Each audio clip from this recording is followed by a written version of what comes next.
សូមជម្រាបសួរបងប្អូនថ្ងៃនេះខ្ញុំសូមលើកមកមាត្រា194នៃក្រមនីតិវិធីរដ្ឋបវេនីដើម្បីឲ្យបងប្អូនបានយល់ឲ្យកាន់តែច្បាស់នៅពេលដែលយើងនិយាយអំពីមាត្រា194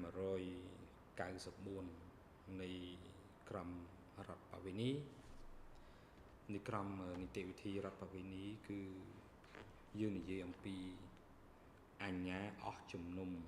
នៃចំណុចដែលត្រូវបានវិនិច្ឆ័យដោយសាលក្រមអញ្ចឹងចំណងជើងនៃមាត្រានេះគឺអញ្ញាអស់ជំនុំនៃចំណុចដែលត្រូវបានវិនិច្ឆ័យដោយសាលក្រមមាត្រានេះសំខាន់ណាស់សម្រាប់បងប្អូនអ្នកច្បាប់និស្សិតច្បាប់ឬក៏អ្នកស្រាវជ្រាវច្បាប់ហើយខ្ញុំយល់ថាមិនត្រូវទុកវាចោលទេត្រូវឲ្យចេះត្រូវយល់មាត្រាហ្នឹងពីព្រោះមាត្រានេះគឺជាគន្លឹះគឺជាគន្លឹះនៃការស្វែងរកយុត្តិធម៌ស្វែងរកការពិតក្រៅពីវិធានការផ្សេងក្រៅពីការណែនាំផ្សេងមាត្រា194នៃក្រមនីតិវិធីរដ្ឋបវេនីនេះគឺជាគន្លឹះចាំបាច់ជាគន្លឹះដ៏សំខាន់នៅក្នុងការសម្រេចជោគវាសនាឈ្នះឬក៏ចាញ់យុត្តិធម៌ឬក៏មិនយុត្តិធម៌នៅក្នុងសំណុំរឿងរដ្ឋបវេនីនៅក្នុងមាត្រា194នេះបានបញ្ញត្តិ4កថាខណ្ឌដែលកថាខណ្ឌទី1ចែងថានៅពេលសាលក្រមចូលជាស្ថាពរហើយអនុភាពនៃអញ្ញាអស់ជំនុំត្រូវបានកើតឡើងអនុភាពនៃអញ្ញាអស់ជំនុំនេះនៅក្នុងកថាខណ្ឌទី1នេះបើយើងស្ដាប់មួយផ្លេតយើងហាក់បីដូចជាអស់សង្ឃឹមនៅក្នុងស្ថានភាពមួយដែលសាលក្រមចូលជាស្ថាពរសាលក្រមចូលជាស្ថាពរអញ្ចឹង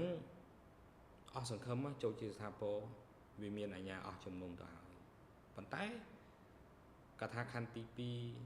ទី3ទី4បានចែងតទៅទៀតថាអញ្ញាអស់ជំនុំដែលបានកំណត់នៅក្នុងកថាខណ្ឌទី1ខាងលើនេះត្រូវកំណត់ជាស្ថាពរនៅទំនាក់ទំនងសិទ្ធិឬទំនាក់ទំនងគតិយុត្តនាពេលបញ្ចប់ការទាញហេតុផលដោយផ្ទាល់មាត់នៅពេលដែលអញ្ញាអស់ជំនុំកើតមានទំនាក់ទំនង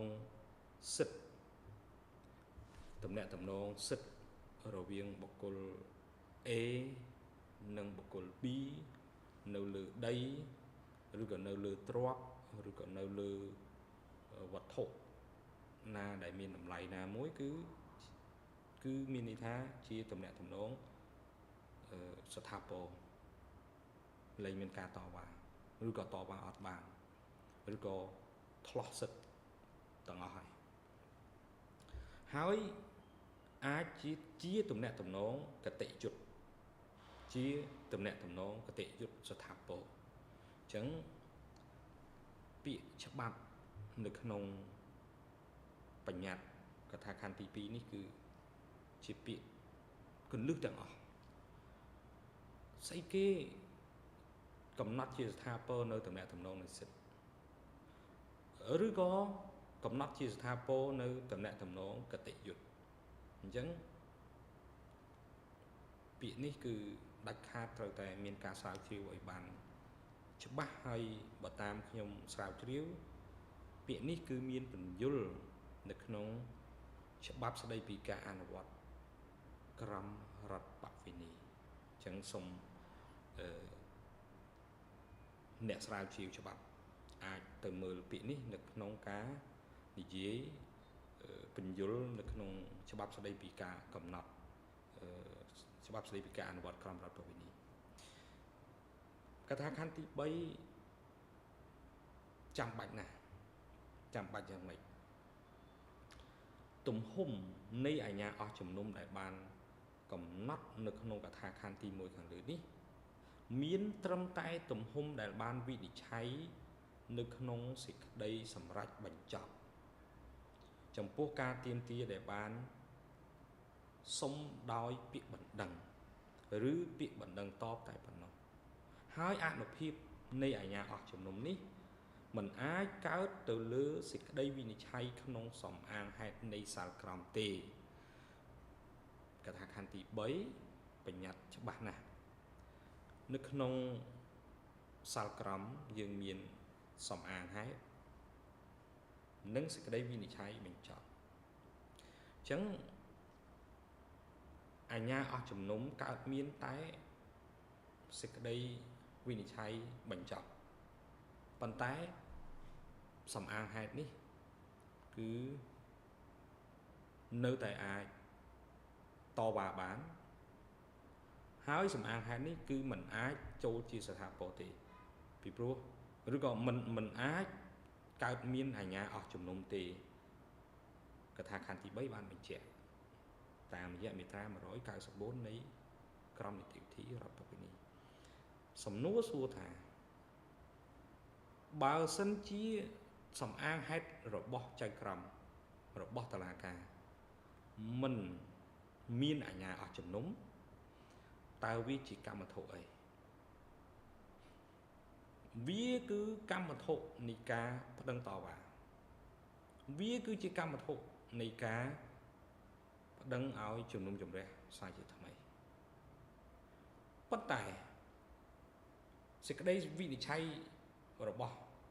តុលាការរបស់ចៅក្រមគឺមានអាជ្ញាអស់ជំនុំវានាំឲ្យអីវានាំឲ្យមាន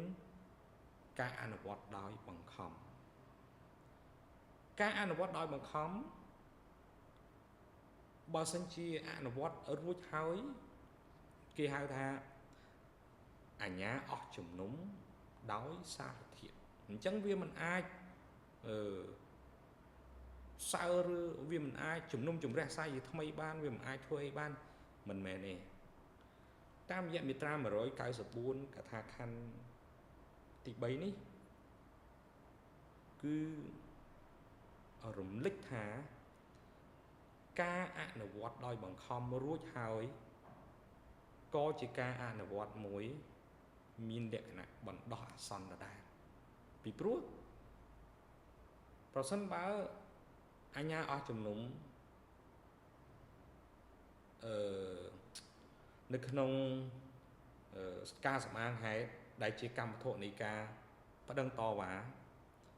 គឺជាកម្មវត្ថុនៃការជំនុំជម្រះសារជាថ្មី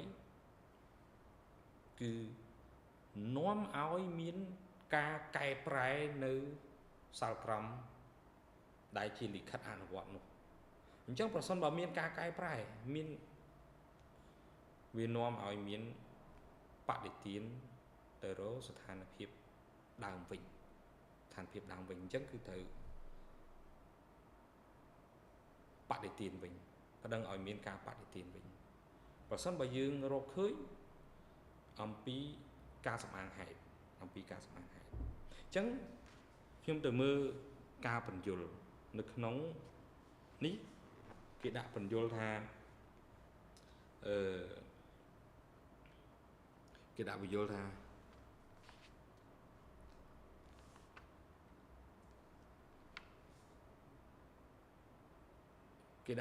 ថាកថាខណ្ឌទី3នេះចែងអំពីគោលការណ៍ថាការវិនិច្ឆ័យនៅក្នុងសំអាងហេតុនៃសាលក្រមពុំមានអនុភាពនៃអាជ្ញាអស់ជំនុំដែលបានកំណត់នៅក្នុងកថាខណ្ឌទី1នេះទេកថា ខាងទី1មានន័យថានៅពេលសាលក្រមចូលជាស្ថាពរហើយអនុភាពនៃអាជ្ញាអស់ជំនុំត្រូវកើតមានប៉ុន្តែកថាខណ្ឌទី3ដែលបញ្ញត្តិគឺមិនពុំមានអនុភាពនៃអាជ្ញាអស់ជំនុំទេដែលបានកំណត់នៅក្នុងកថាខណ្ឌទី1នេះទេការចែងអំពីគោលការណ៍នេះដោយហេតុថាបើយើងចែងថាមិនឲ្យការវិនិច្ឆ័យនៅក្នុងសំអាងហេតុនៃសាលក្រមមានអនុភាពអាជ្ញាអស់ជំនុំនោះភាគីអាចធ្វើសកម្មភាពបណ្ដឹងដោយសេរីបានដោយទុកមធ្យោបាយតទល់ឬការពារខ្លួននោះគ្រាន់តែជាមធ្យោបាយមួយតែប៉ុណ្ណោះហើយសកម្មភាពបណ្ដឹងគិតតែអំពីលទ្ធផលចុងក្រោយប៉ុណ្ណោះអញ្ចឹងមានន័យថាបើយើងឲ្យសំអាងហេតុនឹងវាចូលជាស្ថាពរភាគីគាត់អត់ខ្វល់អំពីភ័ស្តុតាងសាក្សីស្អីយកមកតទល់ធ្វើសេចក្តីថ្លែងការណ៍បើគាត់អត់ខ្វល់អាហ្នឹងគឺគាត់ខ្វល់តែលទ្ធផលដែលគាត់ចង់បានអញ្ចឹងកថាខណ្ឌទី3នៃមាត្រា194នេះគឺគេចែងដើម្បីទប់ស្កាត់បែបហ្នឹងគឺត្រូវឲ្យភាគីតទល់រមធ្យោបាយមកតទល់ជាមួយគ្នាការចែងនៅក្នុងកថាខណ្ឌទី3នេះទៀតគេថាឯតុលាការវិញអាចដឹកនាំបណ្ដឹងតាមកលៈទេសៈដោយផ្អែកដោយស្វែងរកលទ្ធផលនៃការវិនិច្ឆ័យដោយអាចចាប់ផ្ដើមពិនិត្យពីចំណុចវិវាទដែលងាយជាងគេអញ្ចឹងបើសិនជាសំអាងហេតុមានអនុភាពនៃអាជ្ញាអស់ជំនុំតុលាការនឹងដឹកនាំបណ្ដឹងតាមកលៈទេសៈអញ្ចឹងយើងអត់ដឹងថាតើសេចក្តីកំណត់នេះគាត់សរសេរពាក្យថាដឹកនាំបណ្ដឹងតាមកលៈទេសៈមានន័យយ៉ាងម៉េចទេខ្ញុំក៏មិនអាចបញ្យល់វិនិច្ឆ័យដែរដោយស្វែងរកលទ្ធផលនៃការវិនិច្ឆ័យដោយអាចចាប់ផ្ដើមពិនិត្យពីចំណុចវិវាទដែលងាយជាងគេអញ្ចឹងបើសិនជាអត់ដាក់លក្ខខណ្ឌនៅក្នុងកថាខណ្ឌទី3នៃមាត្រា194ទេភាគីអត់ខ្វល់អីទាំងអស់គឺចាំយកលទ្ធផលចំណែកឯតុលាការអត់ខ្វល់អីទាំងអស់គឺរកមធ្យោបាយចំណុចវិវាទដែលងាយជាងគេហើយដឹកនាំតាមកលៈទេសៈនេះគឺជាការកំណត់បញ្យលនៅក្នុងមាត្រា194កថាខណ្ឌទី4នៃមាត្រា194គឺចែងអំពីការទាមទារប្រាក់សិទ្ធិលើបំណុលឧទាហរណ៍ថាម្ចាស់បំណុលគាត់ទាមទារគាត់ប្តឹងទាមទារហើយម្ចាស់បំណុលនៃបណ្ដឹងតបគាត់ប្តឹងទាមទារដែរប៉ុន្តែតុលាការសាលក្រមវិនិច្ឆ័យថាម្ចាស់បណ្ដឹងតបអត់មានសិទ្ធិលើបំណុលទេអញ្ចឹងការសម្រេចបែបនេះគឺត្រូវបង្កើតអនុភាពនៃអាជ្ញាអស់ជំនុំលើចំនួនប្រាក់ដែលបានតវ៉ាដោយការទូទាត់អញ្ចឹងកថាខណ្ឌទី4គឺគេនិយាយអំពីរឿងសិទ្ធិលើបំណុលហើយនឹងសិទ្ធិនៃម្ចាស់បំណុលនៃបណ្ដឹងតបបើសិនវាតុលាការវិនិច្ឆ័យថា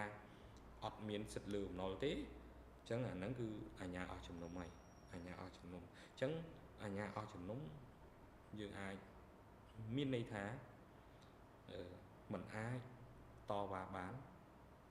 មិនអាចមានសិទ្ធិកែប្រែអីដែលនាំឲ្យយើងមានសិទ្ធិតវ៉ាវាអត់មានទេអញ្ចឹងទេខ្ញុំយល់ថាការបញ្ញត្តិនៅក្នុងមាត្រា194នៃក្រមនីតិវិធីរដ្ឋបវេនីគឺតម្រូវឲ្យទាំងភាគីទាំងតុលាការគឺខិតខំធ្វើការដើម្បីធ្វើម៉េចស្វែងរកការពិតស្វែងរកយុត្តិធម៌កុំរកមធ្យោបាយណាងាយ កុំចាំតែលទ្ធផលគឺក្រមនេះបានការពារមាត្រានេះ194នេះបានការពារពីតម្លៃនៃយុត្តិធម៌តម្លៃនៃសិទ្ធិចាត់ចែងរបស់គូភាគីរួចទៅហើយអញ្ចឹងសូមជាថ្មីម្ដងទៀតថាមាត្រា194នេះគឺចាំបាច់ណាស់សម្រាប់អ្នកច្បាប់ដែលត្រូវតែសិក្សាឲ្យបានយល់ដើម្បីវិជ្ជាជីវៈច្បាប់ដើម្បីយុត្តិធម៌ដើម្បីឲ្យវាទទួលយកបានទាំងអស់គ្នាសូមអរគុណ